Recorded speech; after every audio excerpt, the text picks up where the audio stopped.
ابن زہرا روحی و جسمی لک الفدا، ابن زہرا روحی و جسمی لک الفدا، یا حسین یا حسین یا حسین یا حسین یا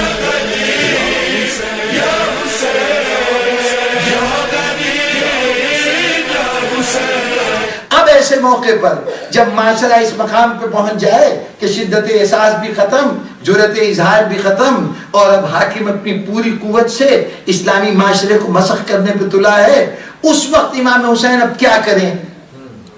اب امام حسین کیا کریں؟ تو ان کے اقدام کے لیے ضرورت تھی کسی ایسے واقعے کی، ایسی صورتحال کی کہ جہاں کیفیت یہ ہو کہ یعنی اگر ایک شخص غلط راستے پہ چلا جا رہا ہے سڑک کے اوپر، یہاں ایسے واقعات وہ پیدل چلنے والے ذرا کم نظر آتے ہیں، لیکن ہمیں یہ منظر اکثر نظر آتا ہے، اپنے خیال میں مگن چلا جا رہا ہے، اب پیچھے آنے والی گاڑی بڑی احتیاط سے، اس نے بڑی قسم کھا رکھی ہے کہ میں سڑک کے اوپر ہارن نہیں بجاؤں گا، لیکن کیا کرے، مجبوراً قریب پہنچ کے وہ پوری قوت سے ہارن بجاتا ہے، یہ اچانک آواز اسے چونکا دیتی ہے، وہ راستے پہ آ جاتا ہے۔ اگر کسی تالاب میں پانی جمع ہوا ہو اور ٹھہراؤ سے پانی میں بدبو پیدا ہو رہی ہو، کیڑے مکوڑے پیدا ہو رہے ہوں، تو اس میں ہلچل کی ضرورت ہے، اس ہلچل کے لیے کوئی پتھر ڈالا جائے اور بار بار پتھر پڑتے رہیں تاکہ وہ پانی لہروں کی صورت پیدا کرے، یعنی کوئی ایسی بات جو اس جمود کو توڑ سکے، اس خاموشی کو دور کر سکے۔ اب خاموشی اس سطح کی ہے کہ معمولی واعظ و نصیحت سے یہ معاملہ حل نہیں ہوگا، ظاہر ممبروں سے واعظ و نصیحت ہو رہا ہے، وہ معاشرے میں کوئی تبدیلی نہیں پیدا کر رہا۔ اگر حسین تلوار لے کے کھڑے ہو جاتے ہیں چند لوگوں کی جماعت اکٹھی کر کے کہ ہم اس حکومت کو ختم کر دیتے ہیں، حکمران سے ٹکرا جاتے ہیں، تو یاد رکھیے تلواروں سے حکومتیں ختم کی جا سکتی ہیں، دشمن ختم کیے جا سکتے ہیں، نظریے تلواروں سے ختم نہیں ہوتے۔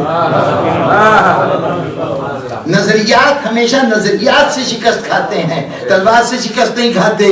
حسین کو معلوم ہے یہ جنگ تلوار سے نہیں جیتی جائے گی، پھر کیا ہو، کوئی ایسا دھماکہ، کوئی ایسی بڑی آواز جو سوئے ہوئے ضمیروں کو جگا سکے۔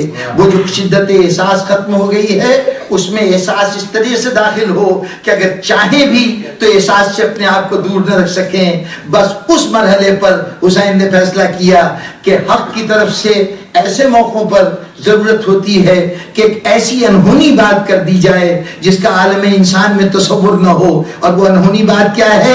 کوئی اتنی بڑی قربانی، کوئی اتنا بڑا واقعہ کہ جو پورے انسانیت کے ضمیر کو جھنجھوڑ سکے، صرف آج نہیں آنے والے زمانے میں جب وہ واقعہ سامنے آئے تو اس وقت وہ انسانیت کو چونکانے کے لیے کافی ہو۔ اس کے لیے حسین کو کسی ایسے میدان کا انتخاب کرنا تھا کہ جس مقام پر کیے جانے والا واقعہ تاریخ کی نگاہوں سے چھپایا نہ جا سکے، اور کچھ ایسے افراد کی ضرورت تھی کہ جن کے ساتھ شامل ہو کر حسین کے طرز عمل پر کوئی اور الزام نہ لگایا جا سکے، کوئی یہ نہ کہہ سکے کہ حسین اقتدار کے لیے اٹھے تھے، حسین سلطنت کے لیے اٹھے تھے۔ حسین کو ایسے مخلص لوگوں کی ضرورت ہے کہ جن کا خلوص ہر شک و شبہ سے بالا تر ہو۔ وہ خلوص کیسے پتہ چلے گا؟ وہ حق کے لیے ان کے ثبات قدم سے پتہ چلے گا۔ اگر دنیا کی کسی غرض کے لیے یہ لوگ جمع ہوں تو جب وہ غرض خطرے میں پڑے تو اس وقت ان کے قدم ڈگمگانے لگیں گے۔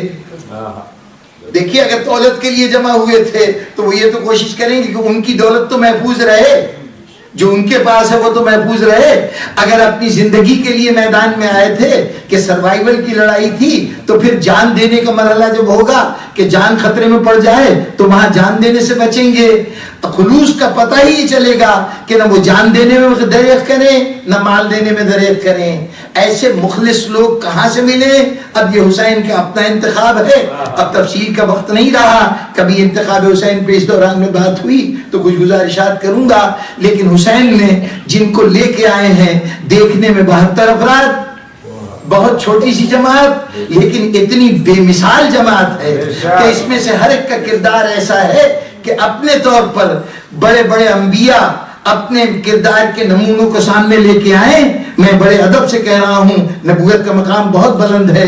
ہم خطا کار انسانوں کے گروہ میں ایسے افراد کہ جو کردار نبوت کے مدعی ہوں، یہ صریحاً جسارت ہوگی، زیادتی ہوگی. لیکن کربلا والے ایسے تھے کہ میں کیا کہوں کہ خود امام حسین نے کہا مجھے وہ اصحاب ملے جو نہ میرے نانا کو ملے، نہ میرے بابا کو ملے، نہ اس سے پہلے کسی نبی کو ملے.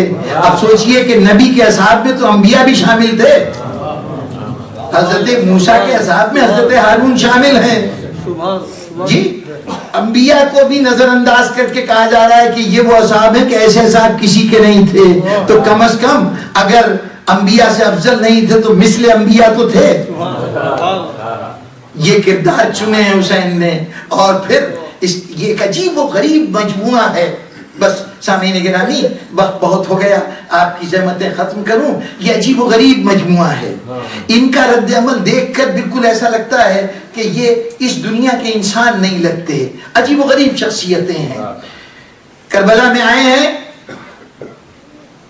اپنی جان کو اپنے مقصد کے حصول کے لیے قربان کر دینا. یہ تاریخ میں بارہا ہوا ہے. لیکن کچھ موقع ایسے ہیں کہ جہاں یہ جذبہ اظہار و قربانی بالکل خطرے میں پڑ جاتا ہے. وہ کون سے موقع ہیں؟ اپنی جان کو تو میں خطرے میں ڈال سکتا ہوں، لیکن میرے اہل و عیال اگر وہ خطرے کا نشانہ بنے تو اس مرحلے پر یہ کوشش ہوگی کہ ان کو محفوظ کر دیا جائے. میں پھر جان دینے کو تیار ہوں. دنیا بھر میں انسان ایسے موقع پر چاہتا ہے اہل و عیال محفوظ ہو جائیں، وہ ان کو کوئی نقصان نہ پہنچے. اس کے بعد ہم جان کا نذرانہ پیش کر دینے میں باک نہیں محسوس کرتے، اس کی چاہت نہیں محسوس کرتے. کربلا میں امام حسین علیہ السلام کے جتنے ساتھی ہیں، کاش موقع ملے اور میں اس پہلو سے بھی اس کی وضاحت کر سکوں. جتنے ساتھی ہیں اس میں 64 آدمی 64 آدمی وہ ہیں کہ جن کا تعلق شہر کوفہ سے. وہ کوفہ جس کو آپ بہت برا بھلا کہتے ہیں، امام حسین کی ساری فوج اسی شہر سے آئی تھی.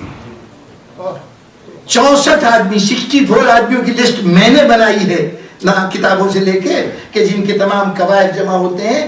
وہ سب کوفے سے مختلف اوقات میں، کوئی مکے پہنچا تھا حضور کے پاس کوفے والوں کا خط لے کے، کوئی راستے میں امام کے پاس آیا ہے، کوئی امام حسین علیہ السلام کے کربلا میں پہنچنے کے بعد پہنچا ہے. کچھ ایسے تھے جو یزید کی لشکر میں آئے اور پھر یزید کے لشکر سے نکل کر امام کی جماعت میں شامل ہوئے. کم از کم 14 ایسے افراد تھے. یہ جتنے افراد کوفے والے ہیں ان کے ایمان کی قوت کا اندازہ لگائیے. یہ معلوم ہے کہ حسین کے ساتھ آنے کے نتیجے میں ہم تو مارے جائیں گے. یہاں مرنے کا امکان نہیں ہے، یقین ہے. صرف پاسبلٹی نہیں ہے کہ ہو سکتا ہے مچ جائیں، ہو سکتا ہے مارے جائیں جیسا اکثر میدان جنگ میں ہوتا ہے. نہیں، یہاں مرنا یقینی ہے. اس یقینی موت کے مقابلے میں یہ آ جانا یہی بہت بڑی بات ہے. اس میں ہر جیسے لوگ بھی ہیں کہ جو پہلے 1000 لشکر کے سردار تھے، جب کربلا میں پہنچے ہیں تو ابن زیاد کی طرف سے پروانہ پہنچا کہ ہر کو پروموٹ کر دیا جائے. چنانچہ 1000 کی بجائے وہ 5000 کا سردار ہو گیا. تازہ پروموشن ملی ہے، وہ نئے 5000 ہو گیا ہے. اس کے باوجود وہ 5000 کے عہدے کو چھوڑ دیتا ہے اور امام حسین السلام کی جماعت میں مرنے کے لیے آ جاتا ہے. زندگی چھوڑ کر، اقتدار چھوڑ کر، دولت چھوڑ کر، اپنا عہدہ چھوڑ کر اتنی قربانیاں دی ہیں. میں سمجھتا ہوں یہ قربانی کوئی اہمیت نہیں رکھتی. اس قربانی کے پیش نظر کہ یہ جو 64 افراد آئے ہیں جس میں خود بھی شامل ہے، یہ وہ لوگ ہیں جن کے اہل و عیال، جن کے بال بچے یہ سب کے سب شہر کوفہ میں ہیں. اور کوفے کا حاکم ابن زیاد ہے جس کے ظلم کے مناظر یہ سب اچھی طرح دیکھ بھی چکے ہیں اور جانتے بھی ہیں. اور اس کی طرف سے اعلان عام بھی ہے کہ حسین کی مدد کے لیے جو کوئی گیا اس کے اہل و عیال کو محفوظ نہیں رہنے دیا جائے گا.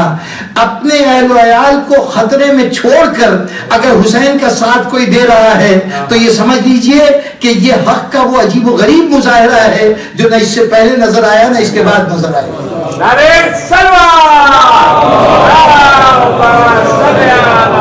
محمد